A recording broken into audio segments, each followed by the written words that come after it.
definitely its momentum changes. Here, first one is applying force on the second one, that is F1. Due to that, the momentum of second object changes. So, from the Newton's second law, rate of change in momentum is equal to or directly proportional to force applied. Then, from that Newton's second law, we can obtain the relation F1 equal to, F1 is the force applied by M1 on M2.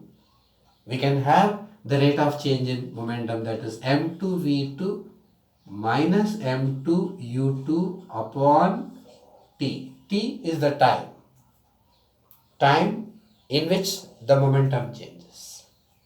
Force by M1 on M2. Therefore, momentum of second object changes. Then F2 equal to M1V1 minus M1U1 upon T. Right? These are the forces. That force is equal to rate of change in momentum of both the objects. Now, these two things can be substituted here. F1 equal to F2. When we substitute, we get the relation that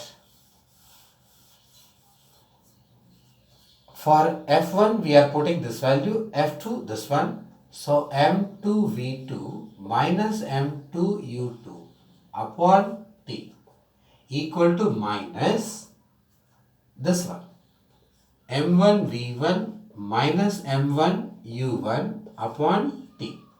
Right? Now T, they can be cancelled. Then by opening the bracket, it comes M2V2 minus M2U2 equal to minus M1V1 plus M1U1. Right?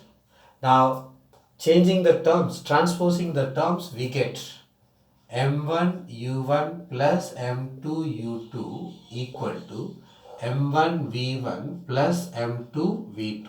See, here we got the final relation. This final relation gives what? Momentum of first object before collision. Momentum of second object before collision. So this gives total momentum of both the objects, or we can say total momentum of the system of objects before collision is equal to total momentum of system of objects after collision. That means before collision and after collision, the total momentum is same, is not changing. But in this, they are exerting force on the other. No other external unbalanced force, no other force is involved in this case. Whenever no external unbalanced forces act on any system of objects, the total momentum remains constant. It is not only applicable in the case of collision. Everywhere, if no external force is applied, unbalanced force is applied, total momentum remains constant. Here we get the total momentum before collision is equal to total momentum after collision. This is the proof for the conservation of momentum. And this relation, total momentum before collision is equal to total momentum after collision, it is very important. Everywhere we use this relation, and we will discuss some examples regarding this law of conservation of momentum. For that, whatever here in the proof of this law of conservation of momentum, we use both Newton's third law of motion and also Newton's second law of motion. So, the examples for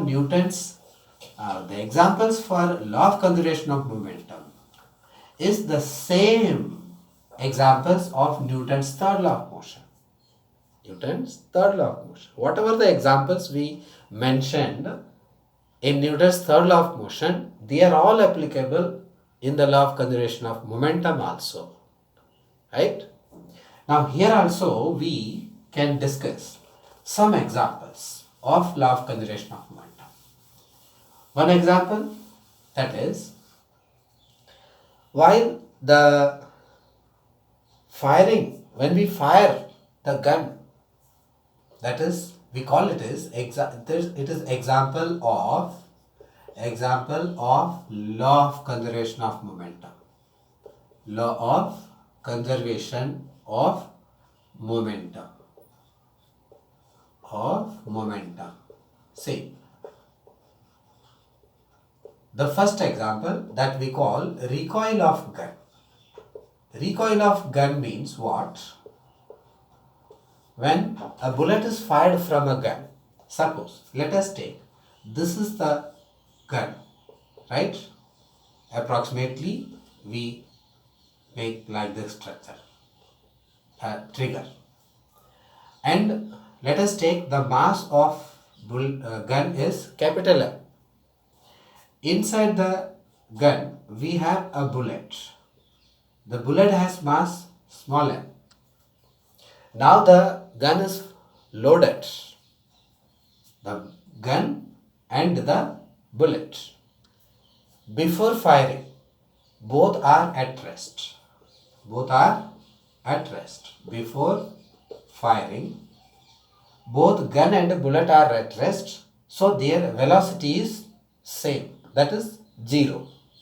Therefore, total momentum.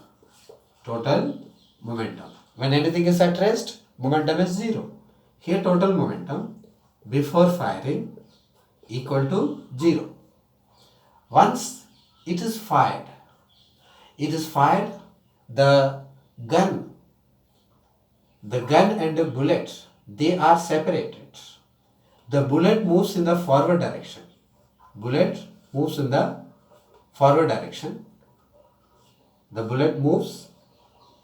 the forward direction.